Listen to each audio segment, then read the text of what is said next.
इस देश में जमीन से जुड़े हुए नेता तो कई हुए हैं, पर जमीन से जुड़ने का एक अलग स्टाइल अगर किसी ने निकाला है तो वो है दामाद श्री रॉबर्ट वाड्रा। अब वो जमीन किसी की भी हो, सरकार की हो या गरीब किसान की, वो उसे अपने नाम करा ही लेते हैं, या यूं कहिए कि अपने हिसाब से उस जमीन से जुड़ जाते। भाई हमारे देश में भाई भतीजावाद तो काफी देखा है, पर रॉबर्ट वाड्रा ने एक नई परंपरा शुरू की, दामादवाद की। गांधी वाड्रा परिवार के दामाद को सारे गुनाह माफ है,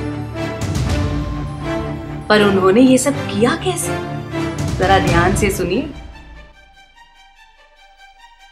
लैंड सीलिंग एक्ट से शुरू करते हैं। इस एक्ट के अनुसार कोई भी नागरिक हरियाणा में 54 एकड़ और राजस्थान के रेगिस्तानी इलाके में 175 एकड़ से ज्यादा जमीन नहीं ले सकता।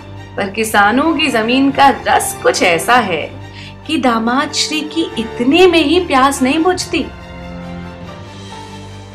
उनके नाम पर कितनी एकड़ जमीन है उसका हिसाब ही नहीं।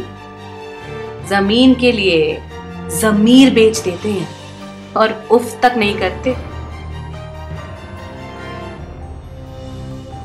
कब तक चलेगा ये सब? कब तक सहेंगे हम? कब तक माफ करते रहेंगे? अब नहीं, इस बार नहीं। इस चुनाव में मैं नहीं माफ करूंगी। इस चुनाव में हम नहीं माफ करेंगे। जनता माफ नहीं करेगी। पर दामाद श्री ये अकेले कैसे कर लेते हैं? अरे अकेले नहीं करते ना। कांग्रेस की राज्य सरकारें और कुछ भ्रष्ट ऑफिसर्स इनके हर कदम पर साथ हैं।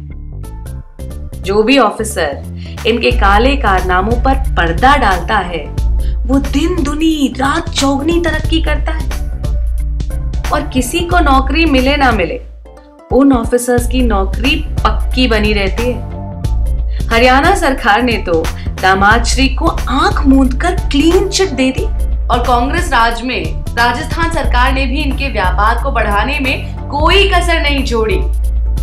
और जिस ऑफिसर ने ये काम किया उसे रातों रात कांग्रेस सरकार ने यूपीएससी में बड़ी पोस्ट दे डाली। दामाद श्री बन गए हैं लैंड माफिया। इन्हें हरियाणा और कांग्रेस की राजस्थान सरकार ने माफ किया। कब तक सहेंगे हम? कब तक माफ करते रहेंगे? अब नहीं, इस बार नहीं। इस चुनाव में मैं नहीं माफ करूंगी। इस चुनाव में हम नहीं माफ करेंगे। जनता माफ नहीं करेगी। अब जानिए ये जमीन कैसे हड़पते हैं।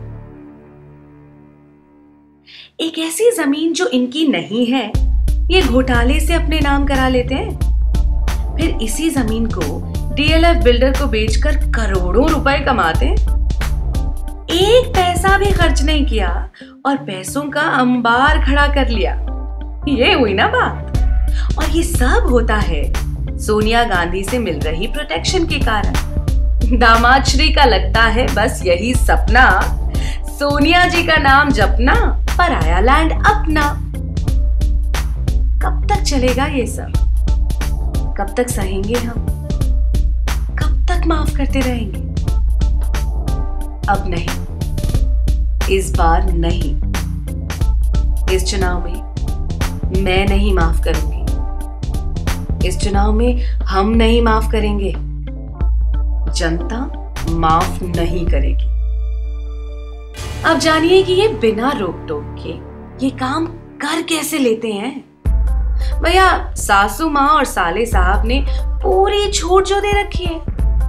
किसानों की जमीन पर बिल्डिंग्स खड़ी करने की योजना दिखाकर फर्जी लेन देन करते रहे। इन पर न जाने कितने ही कानूनी केस हो सकते थे, पर किसी की क्या मजाल जो इनको छू सके। अगर इन पर केस बनाए जाएं, तो इन पर आपराधिक कार्रवाई की जा सकती है और इन्हें दंड दिया जा सकता है, पर ये सजा नहीं होने वाली। भाई परिवार से हैं, इतना तो हक बनता है। दामाद रहे आबाद, भले किसान हो जाए बर्बाद।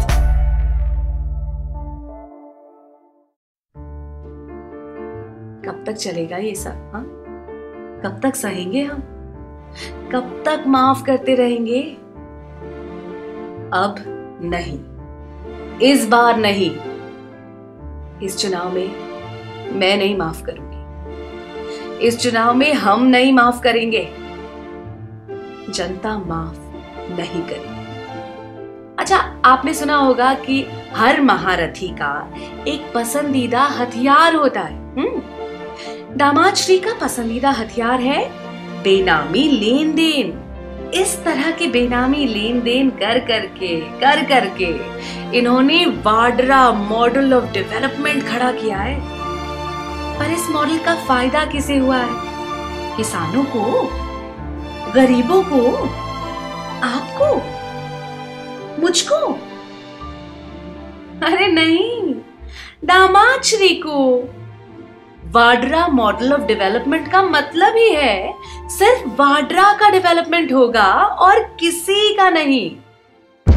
यहां किसान जिंदगी भर अपना कर्ज ना चुका पाए, पर दामाद श्री की संपत्ति 1 लाख से बढ़कर 300 करोड़ तक हो गई। किसान आत्महत्या कर रहे हैं, ना उनके पास बिजली है, ना पानी है, पर दामाद श्री संस्थानों का गलत इस्तेमाल करके शाही जिंदगी जीते रहे। कब तक चलेगा ये सब? कब तक सहेंगे हम? कब तक माफ करते रहेंगे? अब नहीं, इस बार नहीं। इस चुनाव में मैं नहीं माफ करूंगी। इस चुनाव में हम नहीं माफ करेंगे। जनता माफ नहीं करेगी।